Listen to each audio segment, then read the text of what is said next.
Welcome to law and behold. मेरा नाम है गौरव और आप सुन रहे हैं India's only podcast discussing interesting judgments from courts in India. चलिए मेरे साथ एक ऐसे सफ़र पे जहाँ किस्से हैं, कहानियाँ हैं और कुछ कानूनी पहलू भी, एंड इन सब के लिए जस्ट लॉ एंड बिहोल्ड।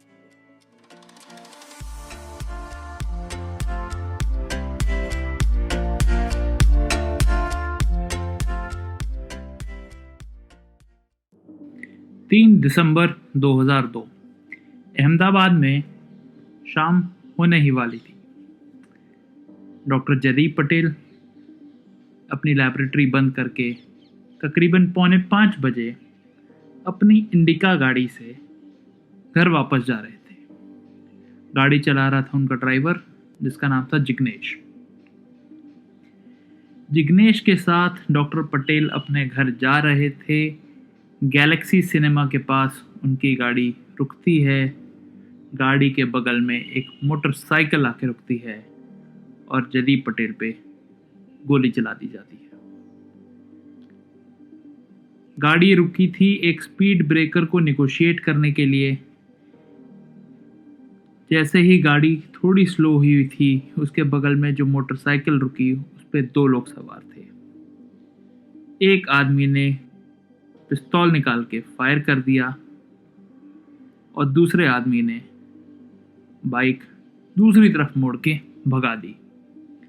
गोली ने कार का शीशा फोड़ दिया और सीधे जाके डॉक्टर पटेल के चेहरे को लगी। चेहरे से काफ़ी खून निकलने लगा, लेकिन फिर भी डॉक्टर पटेल ने होशो-हवास नहीं खोए। उन्होंने अपने ड्राइवर जिग्नेश को कहा कि तुरंत परेश भाई के हॉस्पिटल ले जाओ, जो कि पास ही में था। मगर हॉस्पिटल पे परेश भाई मौजूद नहीं थे। इसी कारण से डॉक्टर पटेल को आनंद सर्जिकल हॉस्पिटल ले जाया गया, जहां डॉक्टर नरेंद्र संघवी ने उनका प्रिलिमिनरी ट्रीटमेंट किया।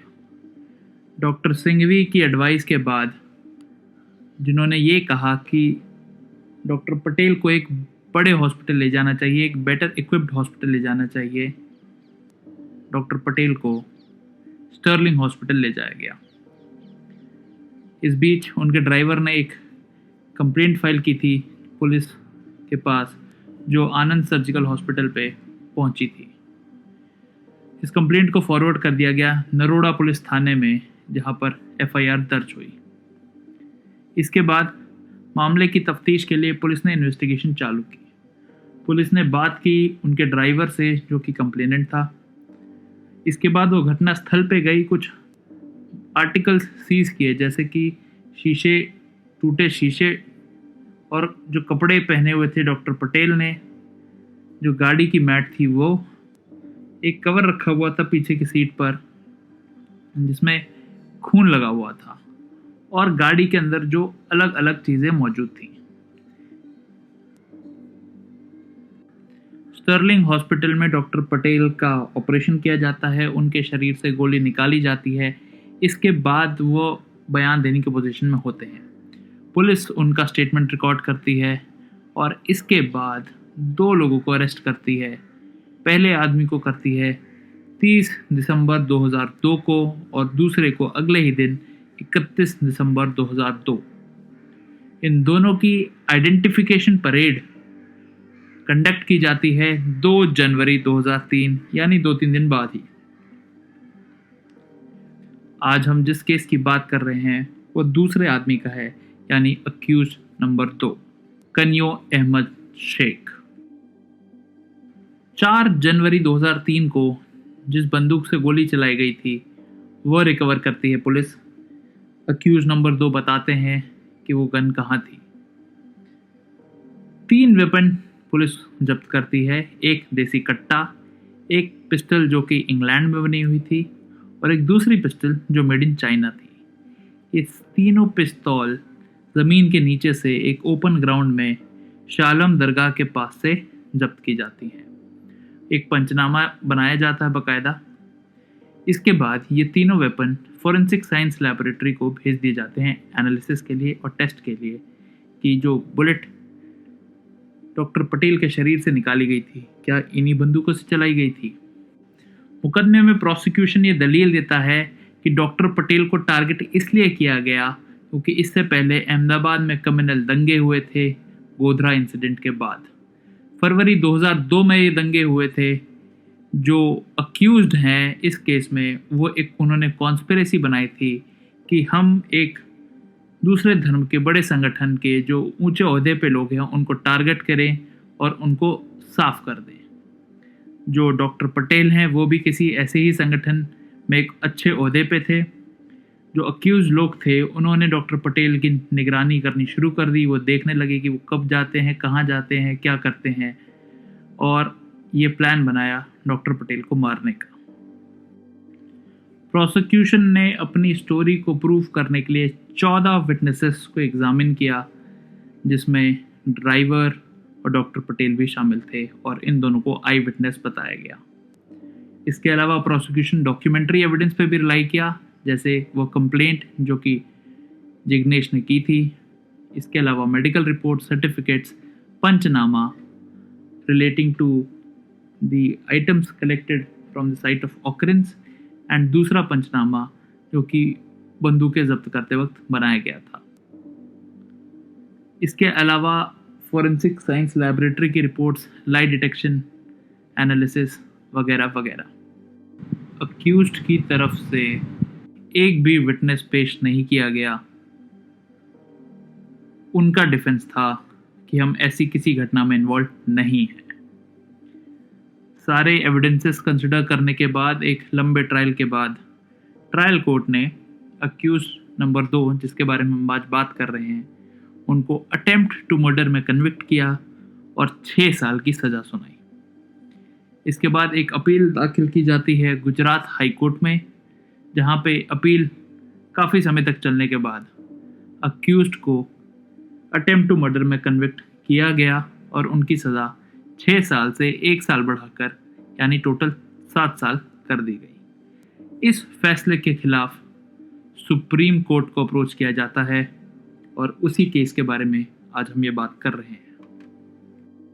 सुप्रीम कोर्ट में कनियो अहमद शेख की तरफ से जो पहली दलील दी जाती है वह ये होती है कि जो टेस्ट आइडेंटिफिकेशन परेड की गई थी वह एविडेंस के रूल्स के खिलाफ थी और उसमें इस्टेब्लिश नहीं हो पाया था कि एपेलेंट ही मुजरिम है। इस बात को प्रूव करने के लिए कि जो कंप्लेनेंट थे यानी जिग्नेश, वो जान ही नहीं सकते थे कि कनियो अहमद शेख ही वो शख्स हैं जो कि बाइक पर सवार थे। इस बात के लिए जो कंप्लेनेंट यानी जिग्नेश के स्टेटमेंट को रेफ़र किया जाता है, जिसमें वो ये कह रहे होते हैं कि मैंने 2 लोगों को देखा कि वो गाड़ी के पीछे थे। उसमें से एक आदमी ने काला चश्मा और काली टोपी लगा रखी थी। मैंने जो गाड़ी के बैक मिरर से उस बाइक को देखा, वो दोनों लोग बाइक से मेरे पीछे आ रहे थे। सामने वाले आदमी ने काला चश्मा और काली टोपी लगा रखी थी। इसके बाद 4 जनवरी 2003 को पुलिस ने मुझे कोर्ट में बुलाया। मैं वहाँ तकरीबन 3:45 से 4 बजे के बीच में पहुँचा। जो पियोन थे उन्होंने मुझे बाहर बिठाया और मुझे थोड़ी देर बाद वापस बुलाया गया। मुझे कोर्ट रूम में ले जाया गया, जहाँ पे जज साहब ने मुझसे मेरा नाम और पता पूछा। इसके बाद मुझे बोला गया कि मैं उस शख्स को आइडेंटिफाई करूं और मेरे सामने टोटल 6 लोग थे। मैंने जो लाइन में तीसरा और चौथा आदमी था उसको आइडेंटिफाई किया और उनका हाथ पकड़ के उनको आगे खींचा। जज ने उस आदमी से नाम पूछा तो उसने नाम बताया, मुस्तक उर्फ कनियो।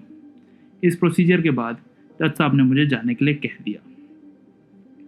ये बात सच है कि मैंने उस मोटरसाइकिल पे बैठे हुए आदमी को उससे पहले नहीं देखा था। ये भी बात सच है कि मैंने मोटरसाइकिल पे बैठे हुए आदमी का सिर्फ पीछे का हिस्सा देखा। वो मोटरसाइकिल घुमा के भगा ले गया और जब घटना हुई तो स्पीड होगी तकरीबन 40 से 50 किलोमीटर पर आवर। मोटरसाइकिल हमारी गाड़ी के सामने से नहीं गई बल्कि लेफ्ट साइड और बैक डोर के बगल में से निकल गई। मोटरसाइकिलिस्ट चंद्रेश नगर की तरफ निकल गए थे और ये सब 2-4 सेकंड में ही हो गया। हम जिस रोड पे जा रहे थे वो काफ़ी बिजी रोड थी, ये बात सच नहीं है कि वो यामाहा मोटरसाइकिल नहीं थी। जिग्नेश बताते हैं कि मोटरसाइकिल यामाहा वाली ही थी। वो ये भी कहते हैं कि इंसिडेंट के बाद वो गाड़ी से नहीं निकले। वो पहली बार गाड़ी से तब निकले जब डॉक्टर परेश शाह के हॉस्पिटल में पहुंच गए थे, और उसी टाइम डॉक्टर पटेल को भी गाड़ी से निकाला गया।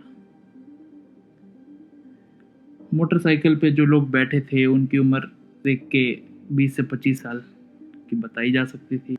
जो टेस्ट आइडेंटिफिकेशन परेड हुई थी उसमें से किसी भी आदमी ने चश्मे या टोपी नहीं लगा रखी थी। देश के इसी बयान को रेफर करते हुए उनकी वकील सुप्रीम कोर्ट में कहती हैं कि जब अक्यूज नंबर 2 ने काले चश्मे लगा रखे थे, टोपी लगा रखी थी, या जो शख्स मोटरसाइकिल पर बैठा था उसने काले चश्मे और टोपी लगा रखी थी, तो जिग्नेश कैसे आइडेंटिफाई कर सकते हैं कि वो आदमी कनियो ही था। आइडेंटिफाई करने के चांसेस और कम हो जाते हैं जब ये कंसिडर किया जाए कि जिग्नेश ने मोटरसाइकिल पे बैठे शख्स को सीधे तौर पे देखा ही नहीं, अपने सिर्फ बैक मिरर से देखा। इसके बाद जो जुडिशियल मैजिस्ट्रेट होते हैं जिनके सामने टेस्ट आइडेंटिफिकेशन परेड कराई गई थी, उनके बयान को भी कंसिडर किया गया। उन्होंने भी एक लंबा चौड़ा बयान दिया था, और उसको कंसिडर करने के बाद कनियों की तरफ से सुप्रीम कोर्ट में दलील दी गई कि टेस्ट आइडेंटिफिकेशन परेड में कुछ मटीरियल इरेगुलरिटीज़ थी जिसके कारण उस पर रिलाई नहीं किया जा सकता। सजेशन ये दिया जाता है कि टेस्ट आइडेंटिफिकेशन परेड में पुलिस के काफ़ी लोग थे, उससे पहले कॉरिडोर में पब्लिक भी थी, जिससे जिग्नेश को बता दिया जा सकता है कि यही अक्यूज थे, और जानबूझकर कनियों और उसके एक साथी को जिग्नेश ने टेस्ट आइडेंटिफिकेशन परेड में आइडेंटिफाई किया। जो दूसरी बड़ी दलील सुप्रीम कोर्ट में दी जाती है वो ये होती है कि chain of custody of bullet prosecution prove नहीं कर पाया है। इसका मतलब कि डॉक्टर श्रीकांत जिन्होंने ऑपरेशन किया था डॉक्टर पटेल का, वो अपने बयान में कुछ ये कहते हैं कि सर्जरी के बाद उन्होंने बुलेट सिस्टर को दे दी, वो लूज बुलेट थी। ये बात सच है कि जब भी कोई मेडिकल लीगल केस होता है और किसी के शरीर से गोली निकाली जाती है तो उसका काफ़ी ध्यान रखा जाता है कि उस पर कोई स्क्रैचेस ना लगें और वो बुलेट डैमेज ना हो। मुझे नहीं पता कि ऐसी बुलेट को किसी फ्री बॉक्स में रखा जाता है और एफएसएल भेजना चाहिए। ये बात सही है कि मैंने अपनी मेडिकल रिपोर्ट में उस बुलेट का डिस्क्रिप्शन कहीं नहीं लिखा। इसके बाद कनियों के वकील ये इशारा करते हैं कि जो इन्वेस्टिगेटिंग ऑफिसर थे उन्होंने भी अपने बयान में ये कहा था कि मुझे आज की तारीख में याद नहीं कि जो बुलेट मुझे स्टर्लिंग हॉस्पिटल से लाके दी गई थी वो सील्ड कंडीशन में थी या नहीं। जो अगली दलील दी जाती है वह ये है कि कन्विक्शन जो किया गया है कनियों का वो है फायरिंग ऑफ बुलेट पे बेस्ड, लेकिन प्रोसिक्यूशन ये एस्टैब्लिश नहीं कर पाया है कि जो शरीर से बुलेट निकाली गई उसी बुलेट का फॉरेंसिक एग्जामिनेशन हुआ। इसलिए ट्रायल कोर्ट की जो फाइंडिंग्स हैं वो गलत हैं, वो इनएप्लीकेबल हैं। जो अगली बड़ी दलील दी जाती है वह ये होती है कि जो पिस्टल रिकवर की गई है वो ओपन ग्राउंड से रिकवर की गई है, ऐसी फाइंडिंग को सस्टेन नहीं किया जा सकता। इसके लिए इन्वेस्टिगेटिंग ऑफिसर के बयान को कोट किया जाता है। इन्वेस्टिगेटिंग ऑफिसर कहते हैं कि 5 जनवरी 2003 को अक्यूज्ड मुस्तक भाई अहमद भाई शेख ने अपनी इच्छा जाहिर की कि वो बंदूक दिखाएं जिससे वो ऑफेंस किया गया था, और इसके अलावा 2 और बंदूकें जो उसके पास ही छुपा रखी थी, ज़मीन में गाड़ रखी थी। हम शालम दरवाज़ा गए। अक्यूज ने बोला कि जीप इसके आगे नहीं जाएगी, इसलिए हमें वहीं उतरना पड़ा। अक्यूज थोड़ा आगे बढ़ा, हम भी उसके पीछे गए और एक ओपन ग्राउंड में एक स्ट्रीट के सामने थोड़ा बालू उन्होंने ज़मीन से हटाया। उन्होंने एक कपड़े में लिपटी हुई बंदूक निकाल के दी। इसके साथ ही एक और बंदूक और एक और तमंचा भी निकला। एक पंचनामा बनाया गया और सारे आइटम को अलग अलग सील कर लिया गया। एक चिट साइन किया गया जिसमें 5 पंचों ने साइन। कनियों के वकील सुप्रीम कोर्ट में कहते हैं कि ऐसी किसी रिकवरी जो कि ऑफेंस के तकरीबन 1 महीने बाद की गई हो उस पर रिलाई नहीं किया जा सकता। और कहते हैं कि इन्वेस्टिगेटिंग ऑफिसर अपने क्रॉस एग्जामिनेशन में भी रिकवरी ऑफ वेपन को ढंग से एक्सप्लेन नहीं कर पाए हैं। और कोट करते हैं प्रोसिक्यूशन के इन्वेस्टिगेटिंग ऑफिसर के ये बयान, ये सच नहीं है कि जहाँ से वेपन पाया गया वो बहुत दूर है मेन रोड से। मुझे याद नहीं कि जीप से उतर के उस जगह तक कैसे पहुंचा गया, कि वहाँ 3 मोड़ थे या नहीं। ये सच है कि उस एरिया में काफ़ी रिहायशी घर हैं। मुझे याद नहीं कि उन घरों के सामने क्या है। ये बात सच है कि जहाँ से वेपन रिकवर किया गया वो एक खुला मैदान था, वहाँ कोई ट्रैफिक नहीं था। मैंने घरों में रहने वालों में से किसी का भी कोई भी बयान दर्ज नहीं किया है। इन सारे आर्ग्यूमेंट्स को सुप्रीम कोर्ट रिकॉर्ड करता है और फिर सुनाता है अपना जजमेंट। जो पहला कंटेंशन होता है कि टेस्ट आइडेंटिफिकेशन परेड में इरेगुलरिटीज़ थी, वो लीगल तरीके से नहीं की गई। सुप्रीम कोर्ट कहता है कि मैजिस्ट्रेट के बयान को पढ़ने से लगता है कि कनियो शेख को अन्य डमी लोगों के साथ मैजिस्ट्रेट के सामने विटनेसेस के आने से पहले ही प्रोड्यूस कर दिया गया था। ये भी बात सही है कि कनियो शेख को जिग्नेश ने आइडेंटिफाई किया। डिफेंस टेस्ट आइडेंटिफिकेशन परेड में कोई इन्फॉर्मेटी नहीं दिखा पाया है। जो एलिगेशन था कि काफ़ी पुलिस वाले थे गलियारे में और पब्लिक भी थी और उन्होंने शायद टिप ऑफ कर दिया हो जिग्नेश को कनियों के लिए कि वो कनियों को ही आइडेंटिफाई करें, ये भी बेबुनियाद है। ऐसा कोई एविडेंस नहीं है कि कोई इंटरैक्शन हुआ जिग्नेश और पुलिस के बीच में। मैजिस्ट्रेट ने भी यही बयान दिया है कि कनियों को काफ़ी पहले उनके सामने पेश कर दिया गया था। अगर आप मैजिस्ट्रेट का ओरल एविडेंस पढ़ेंगे तो उसकी टोन और टेनर से ये साफ साफ दिखता है कि मैजिस्ट्रेट ने अपना काम बखूबी किया है और कोई कवर अप करने की कोशिश नहीं की गई है।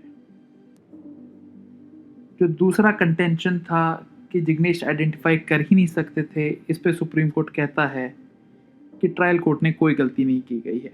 ये एक मैटर ऑफ फैक्ट है कि जिग्नेश ने कनियों को पॉजिटिवली आइडेंटिफाई किया है। जिग्नेश एक आई विटनेस थे और उन्होंने कनियों को आइडेंटिफाई किया। तीसरा कंटेंशन था इन्वेस्टिगेटिंग ऑफिसर के बयान को लेके। सुप्रीम कोर्ट नोट करता है कि अमूमन काफ़ी टाइम गैप हो जाता है क्राइम में और ट्रायल में, और इसलिए पुलिस या इन्वेस्टिगेटिंग ऑफिसर को माइन्यूट डिटेल्स याद रखने में बहुत परेशानी होती है। ये भी एक सर्जन के लिए मुमकिन नहीं है कि वो एक बुलेट निकाल के किसी और को दे और उसकी चेन ऑफ कस्टडी के बारे में पूरी जानकारी दे। इतना एविडेंस एग्जिस्ट करता है कि कनियों को कन्विक्ट किया जा सके। सुप्रीम कोर्ट बोलता है कि माइनर डिस्क्रिपेंसीज आईओ की याददाश्त में, जिससे वो सड़कें याद ना कर पाए या गलियां याद ना कर पाए, वो भी घटना के कई सालों बाद, इससे एविडेंस कमज़ोर नहीं हो जाता। एपेलेंट ने यानी अक्यूज ने ही वह जगह दिखाई थी जहां पे बंदूकें गड़ी हुई थी।